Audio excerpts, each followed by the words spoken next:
There's something to be said about monsters fighting each other. And this goes back a while. People love Godzilla. People love Pokemon and Digimon. They especially like it when they can control the monsters so that the beasts will do their bidding.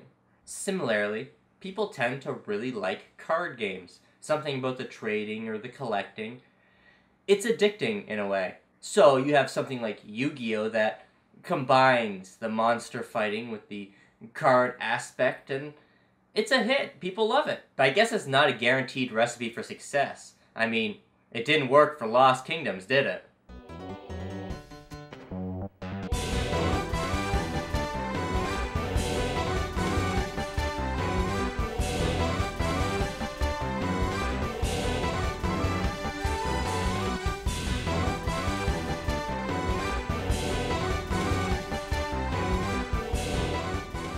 It's a damn shame that next to nobody played this game. It is original and fun and interesting. And I guess I can do my part, you know? I can, show you guys the ins and outs of Lost Kingdoms, and maybe you might go out of your way to find it. I'm gonna tell you right now, I recommend this game. And here's why. In Lost Kingdoms, you play as Princess Katia. Katie?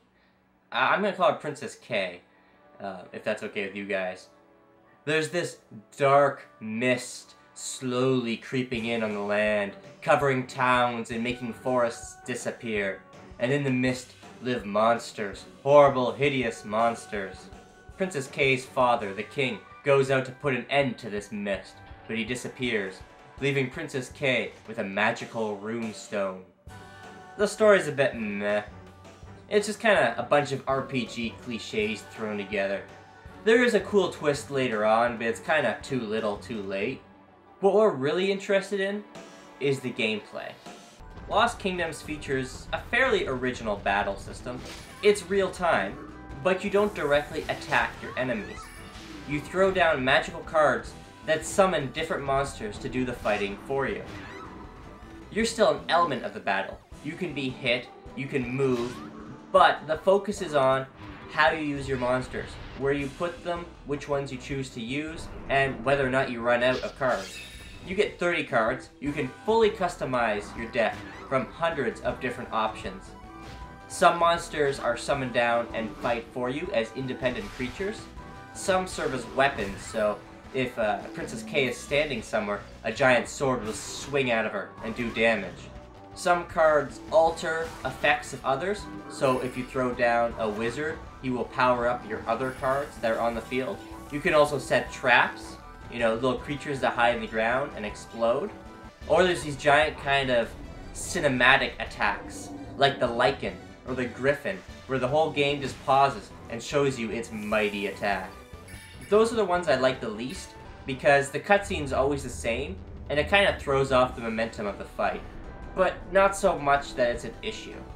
Every time you throw down a card, it uses up some of your magic points, and you get more points during battle by collecting crystals that fall out of enemies as you attack them. If you don't have any crystals, it directly affects your health. So it's kind of a constant scramble, running around the battlefield, throwing down cards, collecting crystals, and dodging enemy attacks. It's chaotic, and it's fun. It's especially cool when you get to fight a rival card user. There are a few encounters with the Dark Mistress, and these are definitely the highlights of the game. It's just so fun and frantic. It's kind of a mix between attacking the cards the enemy throws down and attacking the enemy herself. There's some strategy involved. The whole game has a lot of strategy. As I said, your deck is infinitely customizable. And as you play through a game, you'll find new cards in treasure chests, and you can buy them.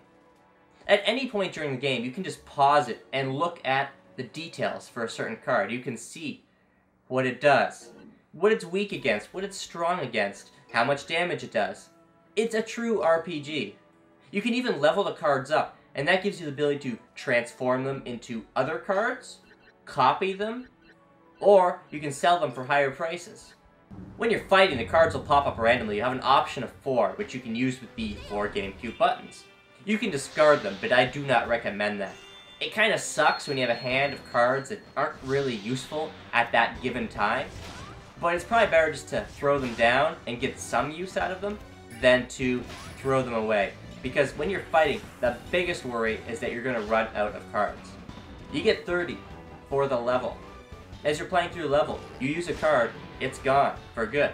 The only thing you can do to alleviate it is to find new cards and then switch them into your deck. This never really becomes a huge problem until you get closer to the end of the game, where you have to fight powerful enemy after powerful enemy.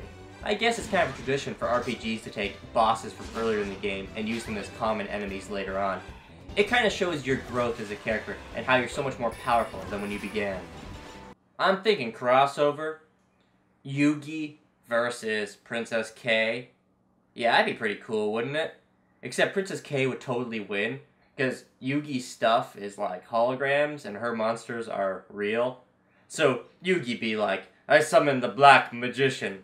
That's what it's called, right? And Princess K would be like, okay. Here's a werewolf. Bzz, boom, rawr. Yugi's like blood smeared all over the floor and he's being chewed up and dead. And Princess K can gather his magic crystals. Yeah. I don't know if people would have magic crystals in them. I think only monsters would. But this game is not perfect. Like, don't let my massive praise make you think there are no flaws. Because there are. And they're pretty bad. For one, the level design is bland. You could tell they put a lot of work into the cards and the battle system and then just kind of gave up on everything else. It's like they attempted to do puzzles, but they're just like, screw it, we'll just throw more enemies in. And it kind of works, because it'd be frustrating if you're trying to figure out puzzles and you kept getting thrown into constant fights where your cards are used up and then you have nothing left to fight the boss with. It just seems like they could have done more with the actual overworld structure. And the problem is, the difficulty is not quite high enough. As you're playing through the game, you'll never really run into any major problems. That is until the very end, in which the difficulty spikes to an extreme level. That's bad game design. But for the most part, it doesn't really matter how you make your deck, because it's gonna be good enough either way. There are better decks and worse decks, but in the end, as long as you have 30 cards, you shouldn't have too much trouble beating a stage. Graphically, I kinda like the game. It's definitely not pushing the Gamecube to its limits, but when you really pan the camera back, it looks nice. I especially like the long, sunsetty bridge or the green pastures. There's something to be said about the environments. They have a certain appeal to them.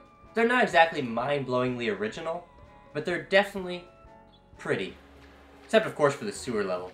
That place is pretty ugly. After each level, based on your performance, you can pick one of 3 cards. If you don't do so good, it's probably going to be 2 cards or 1 card. And they always have the boss enemy hidden in here. And that's probably why I like this game. Just the thrill of collecting these crazy cards and being like, holy crap, I'm so strong now. And that's another thing I really like about the battle system. Since it's real time and you're an element in the fight, if you position yourself properly, you can use cards to attack multiple enemies at once. There's a lot of skill in this. It's kind of like wrangling sheep or goats, you know? Putting them where you want them and then do the massive amount of damage. It definitely helps on card usage, I can tell you that. The back of the box claims that this game has over 20 hours of gameplay. That's true, and it isn't. I beat the game in 4 hours. However, you can easily spend hours upon hours customizing your deck and reading about the different cards. Like I said, you don't need to. Anything will work. But it's kind of fun, and if you're into that, it's probably going to hook you. You could also probably argue that collecting all the cards would take some time. Some you need to buy, some you need to transform from other cards, and then some you just need to capture or find. Think of it as a really dark Pokemon, you know? There's no cuteness here. This is just pure, raw edge. Yeah, man, this is hardcore, man. Well, no, it's rated T for teen.